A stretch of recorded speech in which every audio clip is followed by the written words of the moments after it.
gostaria de agradecer ao Dr. Marcos o convite feito, a oportunidade de estar aqui. É algo fascinante fazer parte da história, porque é inegável que o DI existe no Brasil. Tem até CNPJ, então não tem como ninguém refutar a ideia de que veio e veio para ficar. Por outro lado, também eu quero parabenizar os demais palestrantes, principalmente o pessoal que está fazendo pela primeira vez. Eu também fiz pela primeira vez algum tempo atrás. E é normal. Então, se você tremeu bastante, fica sossegado. Com o tempo, piora. Você treme um pouquinho mais. O tema que eu gostaria de tratar, portanto, é um tema que eu vou tratar mais de um aspecto conceitual do que técnico. Existe uma razão do porquê. Nós ouvimos muita parte técnica, existe muito material que foi apresentado, muita coisa para ser digerida. Mas eu gostaria de colocar algumas ideias que talvez vão facilitar como você pode aplicar tudo isso que foi ouvido aqui dentro do contexto, dentro da sua própria área. Então a ideia principal que eu gostaria é tratar dessa questão de um ajuste fino que o universo possui, ou seja, evidências de um ajuste ultra fino. Primeiro eu queria falar um pouquinho a respeito da complexidade da natureza, porque é muito fácil nós tratarmos de certas coisas. Eu, quando estive no Max Planck Institute, na Alemanha, Dr. Peter Tanias, que foi meu orientador, dizia o seguinte: você precisa aprender a ver o óbvio. Veja o óbvio. Observe o óbvio. Ele insistia, veja o óbvio. Mas para ver o óbvio, você precisa ter uma visão do todo. Senão você não consegue ver o óbvio. Então eu gostaria de, primeiramente, só mostrar um pouquinho desse todo. Se nós pegarmos num universo extremamente pequeno, micro-universo, nós temos átomos, nós temos moléculas, como a da clorofila, um pouquinho do cloroplasto. Nós temos toda uma estrutura montada, que temos falado muito a respeito. Estruturas um pouco mais complexas, onde essas pequenas estruturas estão agora inseridas. Estruturas mais complexas ainda. E todas essas estruturas complexas fazem parte de um ecossistema fabuloso, com aproximadamente 2 milhões de variáveis perfeitamente balanceadas para que tudo funcione. Mas esse sistema é apenas um dos muitos que existem dentro desse sistema um pouco maior, que é o sistema solar. E nosso querido Sol, embora tendo uma massa de aproximadamente 2 vezes 10 elevado a 30 quilogramas, um diâmetro de aproximadamente 1.400.000 quilômetros, é apenas uma estrelinha, dentre as muitas que existem por aí. Nada muito especial a respeito. E essas estrelinhas todas agrupadas formam apenas uma única galáxia, dentre as centenas de bilhões delas que estão espalhadas por aí. Então eu gostaria de poder, primeiramente, dimensionar um pouco essa complexidade da natureza. Se nós pegássemos o conhecimento científico que nós temos, como nós poderíamos quantificar, colocar isso em termos de números. Então eu gostaria de mostrar um pouquinho em termos de números o que nós temos. Porque é muito fácil falar de surgiu ou apareceu e não termos noção do que nós estamos falando. Por exemplo, se nós tivéssemos condição de pegar um sistema e levá-lo até quase que a extremidade do universo visível e olharmos de lá para cá e fazermos uma avaliação de tudo que está dentro disso, o que nós veríamos e quanto nós veríamos.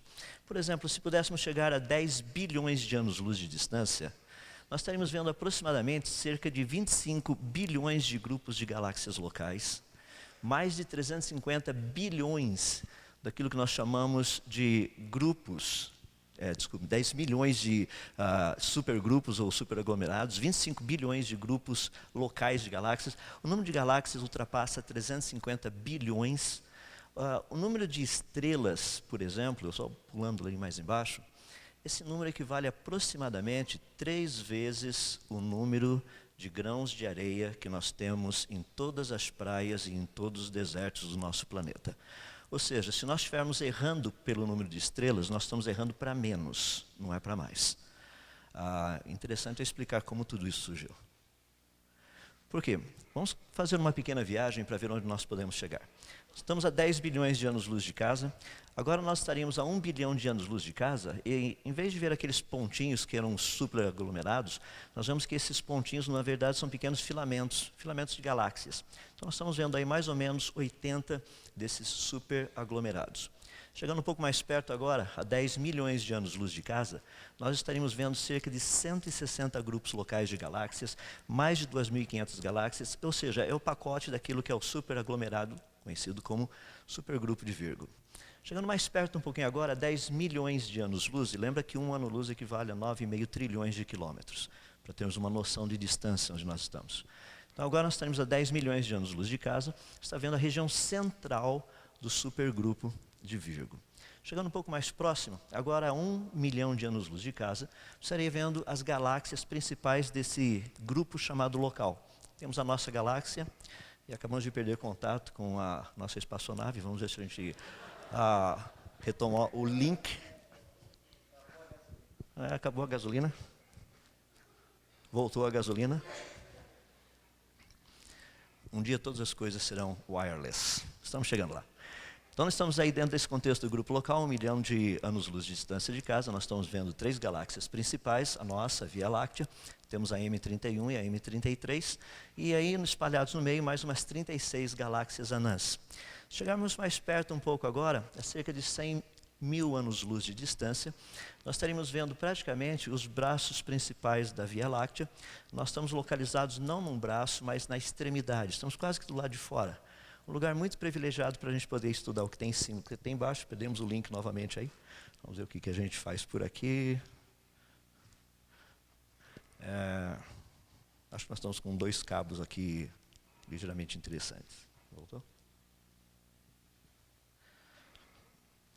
Vamos ver se eu afastar um pouquinho, porque eu não piso. Tem uma questão de pequeno momento flexor aqui embaixo. Então, à medida que a gente vai pisando, força, né? Vocês sabem como é que funciona, de qualquer forma. Então, nós estamos nesse ponto da galáxia, um ponto muito interessante, um local muito privilegiado para estudá-la.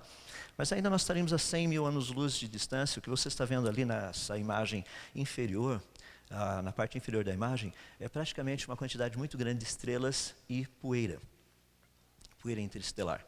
Chegando mais perto um pouquinho, agora 10 mil anos-luz de distância, nós estamos ainda na extremidade do braço, você está vendo ali embaixo o braço de Orion, logo na parte inferior. Naquele miolinho ali é mais ou menos onde nós encontraríamos o Sol. Chegando mais perto um pouco agora, 1000 anos-luz de distância, nós estaremos vendo cerca de 1 milhão de estrelas da nossa vizinhança. Chegando mais perto um pouco agora, cerca de aproximadamente 100 anos-luz, nós estaremos vendo cerca de 150 mil estrelas mais próximas. E se chegarmos um pouco mais perto ainda, agora 10 anos-luz de distância, nós estaríamos vendo as 33 estrelas vizinhas nossas. Se você olhar bem lá no meio, está bem difícil ver o Sol, porque ele é uma estrelinha pequena. É uma estrela de quinta grandeza, magnitude 4,7 praticamente. Então não é uma coisa assim tão espetacular. Precisamos chegar mais perto um pouquinho. Agora sim, a 1 ano-luz de distância, um pontinho no meio daquele quadradinho vermelho lá, esse é o nosso Sol. Eu vou mudar de ano-luz para quilômetro, vou fazer uma pequena, assim, vou arredondar para facilitar um pouco mais. Então, estaria 1 ano-luz de distância, o que equivalia a mais ou menos 10 trilhões de quilômetros. Agora, chegando a 1 trilhão de quilômetros de casa, obviamente o Sol é a estrela mais visível. Então, nós podemos perceber o Sol. Chegando mais perto um pouquinho agora, por volta de mais ou menos 100 bilhões de quilômetros, você veria a órbita dos planetas ao redor do Sol. Aquela elipse externa, a branquinha, é do planeta anão Plutão. Chegando mais perto um pouco agora, 10 bilhões de quilômetros, poderíamos perceber a órbita, a externa principal, a branca, é do planeta anão Plutão. As demais órbitas, começando da interna, você tem Júpiter, Saturno, Urano e Netuno. Chegando mais perto um pouco agora, cerca de 1 bilhão de quilômetros de casa, você veria a órbita dos planetas do grupo interno. Começando com a mais próxima, aquela branquinha, Mercúrio, Vênus, Terra, Marte, e um pouquinho do grupo externo, que é aquela amarelinha lá, por onde passa o planeta Júpiter. Se chegarmos mais perto um pouco ainda, a cerca de 100 milhões de quilômetros de casa, nós estaríamos vendo por onde passa o planeta Terra. Mas ele ainda não é visível. Teríamos que chegar um pouquinho mais perto para que pudéssemos vê-lo. Agora, 10 milhões de quilômetros de casa, você veria um pequeno pontinho branco no meio do nada. Esse é o planeta Terra. Aquela elipse branca em volta marca a órbita da Lua. Uma distância média, mais ou menos, entre a Terra e a Lua é de 384.400 quilômetros, aproximadamente. Então, chegaríamos um pouco mais próximos. Agora, nós estaríamos a 1 milhão de quilômetros. E nós estaríamos vendo aquele pontinho lá no centro, que não é branco, é ligeiramente azulado. Esse é o nosso planeta.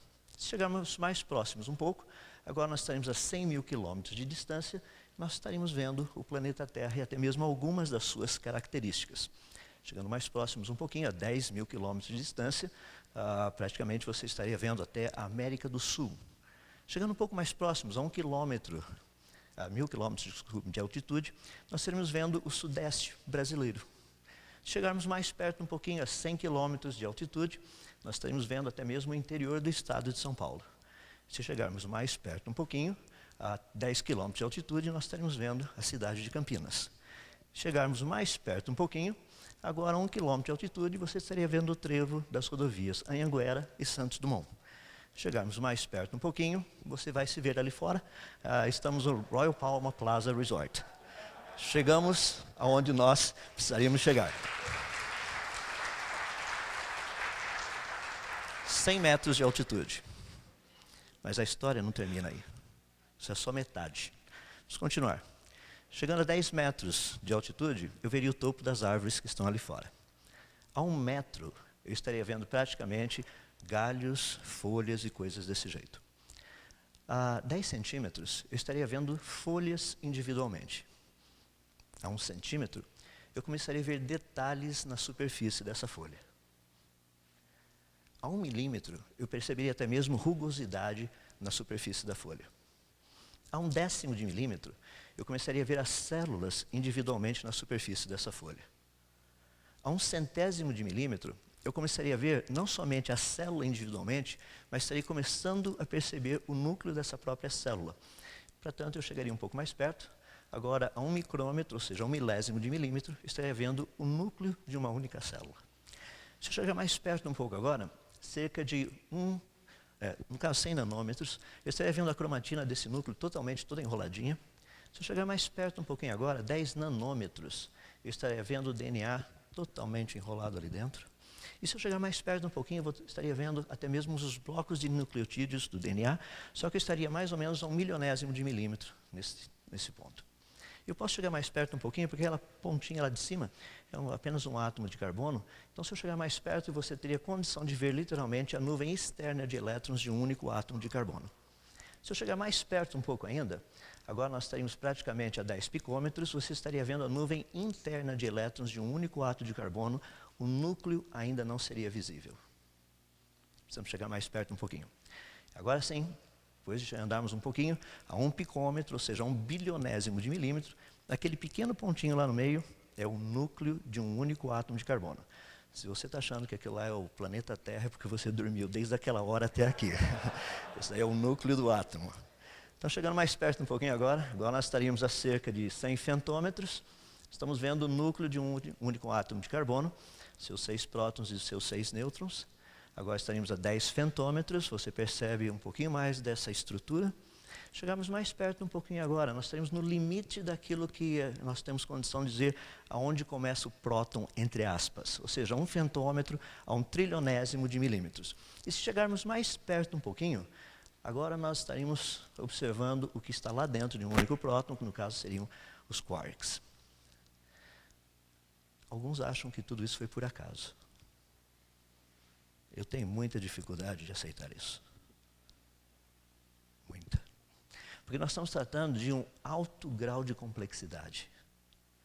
Em cada um desses níveis que você passar, você encontrará um nível tal de complexidade que pessoas têm dedicado vida inteira para entender de tão complexo que é. Cada um desses níveis que nós viemos, até chegarmos aqui. E o fascinante é que, de uma forma geral, existe um ajuste extremamente fino que mantém todo esse sistema funcional, sem que ele entre em colapso.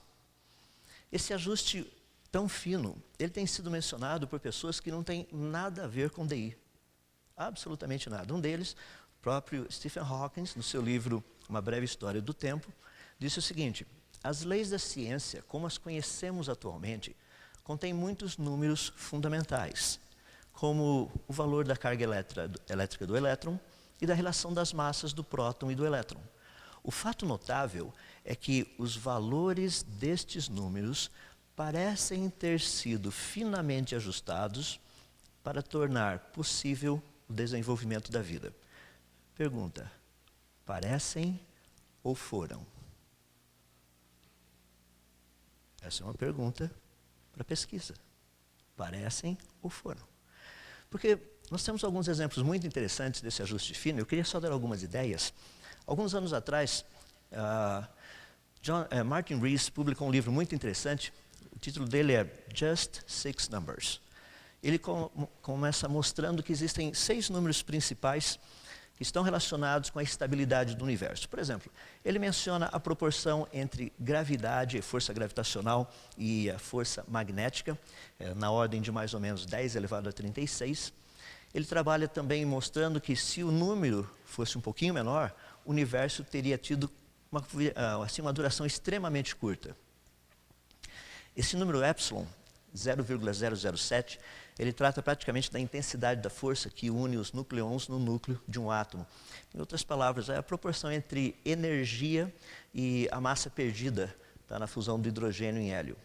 É muito interessante porque se esse número fosse um pouquinho menor, 0,006, somente hidrogênio existiria no universo. Se esse número fosse um pouquinho maior, 0,008, nem hidrogênio existiria no universo, porque você teria somente nêutrons espalhados para lá e para cá.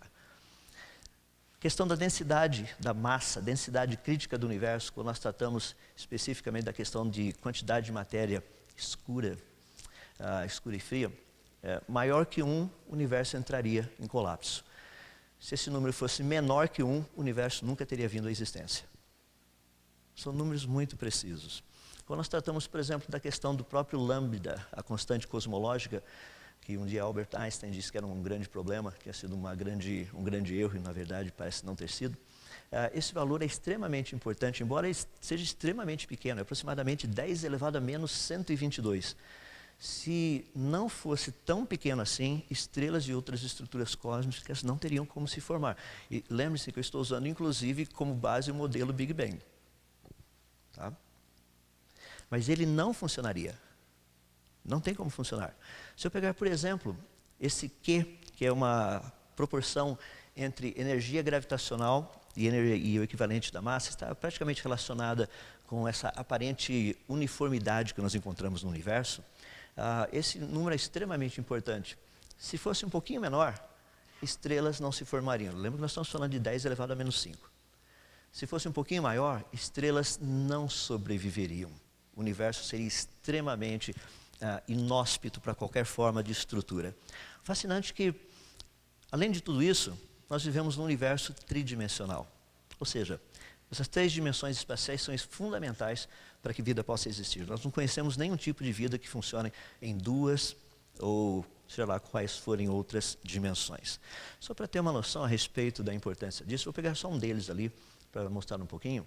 Está relacionado justamente com essa proporção entre a energia e a massa perdida na fusão de hidrogênio em hélio. Só mostrando um pouquinho, isso aí são as equaçõezinhas, você tem o valor ali do 0,007. Por que isso é um fator tão importante? A questão de massa de prótons, massa de nêutrons, a massa do elétron, essas proporções são fundamentais. Se você olhar ali, você tem praticamente um próton, tem um nêutron, um vizinho dele, e lá embaixo, naquele pontinho que eu precisei colocar até uma seta do lado, tem um elétron. Qual seria a massa resultante do nêutron e assim por diante? A resposta é não. Agora, sem esses valores precisos, o processo de nucleossíntese necessário para a formação de estrelas e, consequentemente, do carbono para a vida, como nós a conhecemos, não ocorreria. Daí a pergunta que nós fazemos diante de uma situação dessa é a seguinte: quais conclusões óbvias a ciência pode tirar desse ajuste ultra fino encontrado no universo? A primeira coisa, é fundamental que nós venhamos a evitar um equívoco muito comum. Isso ocorre com muita facilidade, eu vou dar apenas um exemplo, mas você encontrará muitos outros por ali. Victor Stenger, muito conhecido, faleceu esse ano inclusive, ele escreveu um livro chamado God, the Failed Hypothesis, How Science Shows that God does not exist. Ele foi autor daquela famosa frase dizendo: Science flies us to the moon, religion flies us to buildings. Ele foi o autor dessa frase. É um cara muito interessante.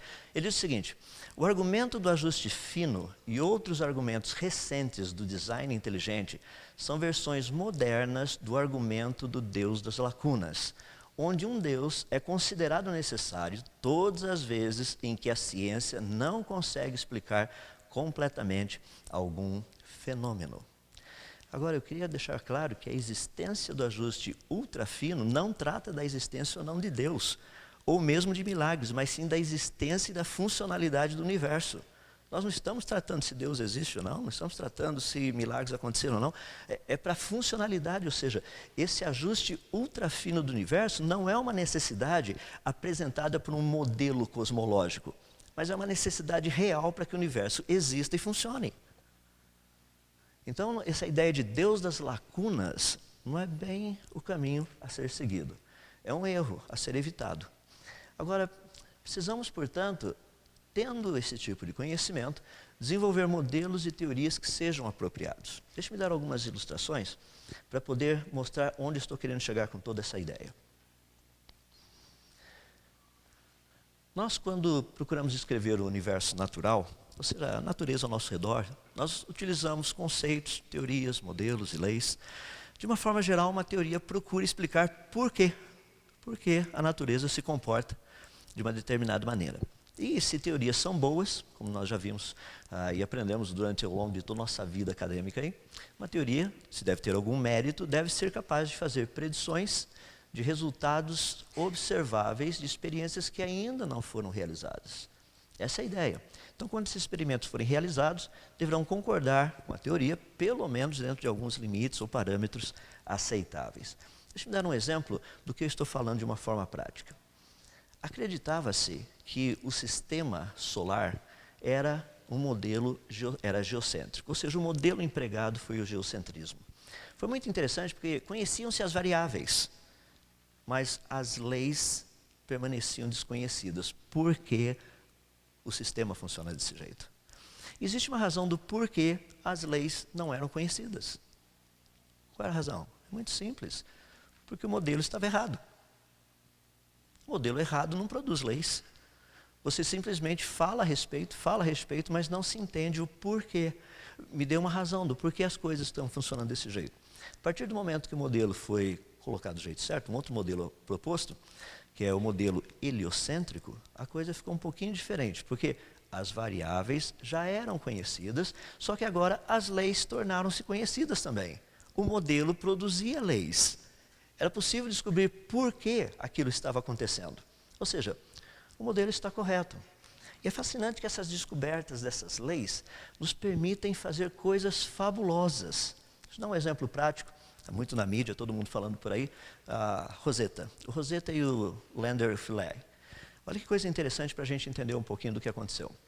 Esse sisteminha praticamente vai ficar 12 anos no espaço. Ele foi lançado no mês de março de 2004.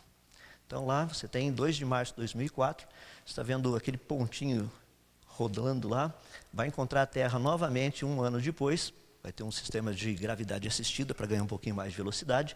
Ele vai continuar girando um pouquinho, até que ele vai encontrar com o planeta Marte um pouquinho depois, vai ganhar um pouquinho mais de gravidade assistida novamente, para poder ganhar um pouco mais de velocidade. Ele está girando. Daqui a pouquinho ele vai encontrar com a Terra novamente, para um segundo encontro de gravidade assistida. Ganha um pouquinho mais de velocidade, vai passar lá embaixo, inclusive, dá uma voltinha, vai encontrar com o asteroide Steins, faz um flyby em 2008. Cometa, vocês estão vendo passando lá em cima, ele vai encontrar pela terceira vez com a Terra em 2009, vai ganhar um pouquinho mais de velocidade assistida por gravidade.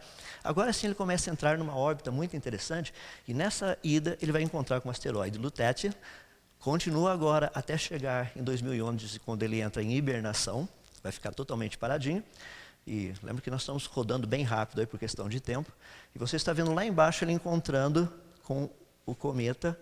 Em janeiro de 2014, ele foi trazido à vida novamente. Em maio de 2014, ele começou esse rendezvous, que a gente vai tratar daqui a pouquinho. E em agosto ele encontrou-se com o cometa, 2014. Começou o mapeamento e em novembro desse ano, literalmente a sonda, dia 12 agora, essa semana, foi colocada lá na superfície do planeta. Parece que ela está meio tombada. Algumas coisinhas, alguns pequenos problemas. Agora você está vendo ele junto com o cometa lá em cima. Em agosto do ano que vem, vai ser o ponto mais próximo do Sol. E em dezembro do ano que vem, termina a missão. Você percebeu a órbita?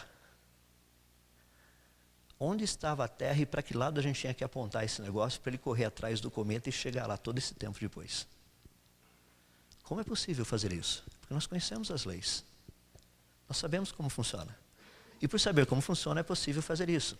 Para só pegar e mostrar aquele pedacinho, ali você está vendo a sonda, um pouquinho do trajeto que ela fez, só para chegar no cometa. Isso foi de maio até agosto desse ano. Ela ficou circulando, circulando, só que ela não está circulando num plano vindo de cima para baixo. Desculpa, num plano perpendicular. É um plano literalmente, um plano horizontal. É um plano totalmente de cima para baixo. Ela está descendo, olha as curvinhas que ela está fazendo. Aqueles tracinhos que vocês estão vendo meio fininhos ali, são os traçados de horta dela.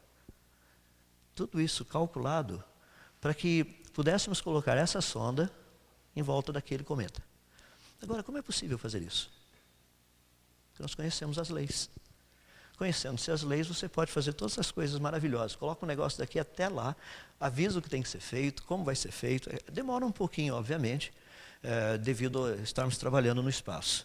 Mas tudo isso, esse projeto todo, só foi possível porque nós conhecemos as leis relacionadas com a natureza. As mesmas leis que temos descoberto, que trabalham com átomos, moléculas, proteínas. Ou seja, tudo isso foi necessário simplesmente para atingir esse pequeno objetivo que foi de chegar onde está esse cometa. Pergunta, as leis da natureza são importantes ou não, portanto? A resposta é sim, isso é óbvio, para que a gente possa produzir e fazer coisas espetaculares como essa. As pessoas falam assim, nossa, mas que interessante, agora vamos saber se realmente vida veio do espaço ou não. Nós estamos pesquisando. Uma pessoa, pouco tempo atrás, perguntou se eu acreditava na existência de vida inteligente fora do planeta Terra. Como foi dito agora de pouco, nós estamos procurando saber se ainda existe vida inteligente no planeta Terra. Então, é uma resposta que é um pouquinho mais interessante. Um pouquinho da pesquisa que vocês estão vendo aproximando-se do cometa, 285 quilômetros de distância, dá para ter uma noção dele. Algo muito interessante, uma das primeiras surpresas é que a superfície dele não é fofa como nós pensávamos, ela é sólida. Isso aí é 10 quilômetros, a foto foi tirada dia 23/10. E essa aqui foi a foto tirada pela sonda Philae, parece que ela está caída do lado dela, um pouquinho da superfície do cometa. Agora, não é fascinante o que é possível fazer quando nós conhecemos leis? Quando nós conhecemos e entendemos, é possível fazer cálculos, é possível colocar pequenos satélites, coisas assim, uma distância fabulosa. Agora, eu tenho uma pergunta muito interessante, que não é minha, mas essa pergunta foi feita através de uma publicação, alguns anos atrás, que está relacionada com uma outra área, na biologia. Foi um livro publicado por Dar e Giuliani, chamado Systems in Synthetic Biology. Foi publicado em 2010. E a pergunta que ele faz é uma pergunta muito interessante. Laws of Biology, why so few? Por que tão poucas? Porque praticamente a gente não encontra lei. Eles dizem assim, eles disseram, portanto útil pensar em regularidades biológicas como amplas generalizações e não como rígidos relacionamentos entre componentes que interagem entre si. Gostaríamos aqui de discutir por que generalizações absolutas são raras na biologia. Qual biologia? Vamos deixar claro, qual biologia? A biologia evolucionista. Tá? São raras. E o que pode ser feito para preencher essa lacuna? Eu creio que a questão não é tão complicada assim, porque o modelo evolucionista existe, as variáveis são conhecidas, mas as leis não são conhecidas. Eu creio que não é muito difícil perceber que o modelo está errado. Se nós entendêssemos, ou seja, as variáveis estão lá, onde estão as leis? O que faz com que isso aconteça? Portanto, o desafio que eu vejo que está para o DI é desenvolver um modelo bem estruturado. As variáveis são conhecidas, e se o modelo estiver correto, as leis, obviamente, irão surgir. Então, essa é a nossa proposta. Eu gostaria de colocar, estou entrando na reta final, mas eu gostaria de deixar algo importante para pensar. É muito fácil cair no posicionamento de nos tornarmos anti-evolucionistas. Nós somos apenas contra a teoria da evolução. Vamos procurar algo melhor. Procurar algo que seja testável, onde as leis que regem essas coisas todas irão surgir. Porque existe uma razão do porquê das leis. Por que eu estou insistindo? Porque esse ajuste ultra fino, ele nos mostra a necessidade de leis. É fundamental. Sem leis o sistema não funciona. Então, para nós terminarmos e entendermos o mecanismo todo, os fenômenos naturais, e eu vou falar agora como um físico, que é a minha área. Nós temos algo muito interessante. O Dr. Marcos já mencionou hoje pela manhã. Os 3 elementos básicos, matéria, energia e informação, são os 3. Dentro da área da física, nós temos trabalhado principalmente com matéria e energia. São as 2 áreas principais. Porque essas áreas estão relacionadas com aquilo que nós chamamos de fenômenos naturais. Estudando a periodicidade desses fenômenos, nós percebemos que eles são trabalhados por processos naturais. E ao estudarmos os processos naturais, nós temos descoberto as leis da natureza. Então, de uma forma geral, a física tem trabalhado muito com essa parte que é a parte objetiva. É uma parte onde nós temos condição de ir direto e testar, avaliar. Por outro lado, existe essa parte que é uma parte subjetiva, que está relacionado com a área da informação. E uma das áreas diretas que a informação, dentro do contexto do estudo da física, nos proporciona, está relacionado com as leis da natureza. E deixa-me colocar o porquê disso, porque essa é a visão geral de como a física tem trabalhado essa questão. Quando nós estudamos os fenômenos naturais, essa parte, por exemplo, é uma parte extremamente objetiva, e o pessoal da física está muito bom nisso aí. Agora, eu gostaria de incentivar os meus colegas que são físicos, o pessoal que trabalha nessa área de ciências relacionadas com áreas afins, de trabalharmos um pouquinho mais naquela área ali também. Estender um pouquinho o conhecimento dentro da área de informação, o que a física pode contribuir dentro desse contexto. Deixa eu colocar da seguinte maneira. Nós conhecemos, por exemplo, elementos. Aí você tem elementos observados. Tem o nêutron, o próton, o elétron, neutrino. Nós conhecemos até mesmo como eles se relacionam, ou seja, as leis que regem essas interações. Pelo menos conhecemos, quando dizemos assim, conhecemos até um certo limite. Portanto, o que nós temos ali, nada mais é do que um processo natural. É a emissão beta, nós conhecemos um pouco da meia-vida, cerca dos seus 14 minutos praticamente, a emissão beta no caso do nêutron. Agora, o modelo praticamente é algo mais ou menos assim. Conhecemos os elementos, conhecemos as leis que regem esses elementos. Portanto, nós temos condição de fazer uma pesquisa em cima daquilo que nós chamamos de um processo natural. Fantástico. Agora vamos organizar a coisa e ver onde nós chegamos. Fenômenos naturais implicam diretamente em processos naturais. Sem processos naturais não existem fenômenos naturais. Mas processos naturais dependem integralmente das leis da natureza. Sem leis da natureza não existem processos naturais. Portanto, quando nós pesquisamos, nós temos algumas coisas bem interessantes. Observamos um fenômeno, quais são as variáveis, caracterizamos o processo, quais são os resultados que nós estamos vendo aqui. Desenvolvemos um modelo, qual a explicação proposta, e daí o reconhecimento das leis, ou seja, as leis que estão relacionadas com tudo isso. Essa é a explicação real. No fundo, então, o que nós estamos procurando são as leis da natureza. Por que isso é fundamental? Porque sem as leis da natureza, a natureza não existiria. Pois sem as leis da natureza, não existiriam processos naturais. Sem processos naturais, não haveria fenômenos para se observar e estudar. É simplesmente uma linha lógica. Aí vem o grande pontinho que é interessante. Quando nós estudamos as leis da natureza, praticamente nós estudamos ali matéria e energia. Eu vou resumir apenas essas duas.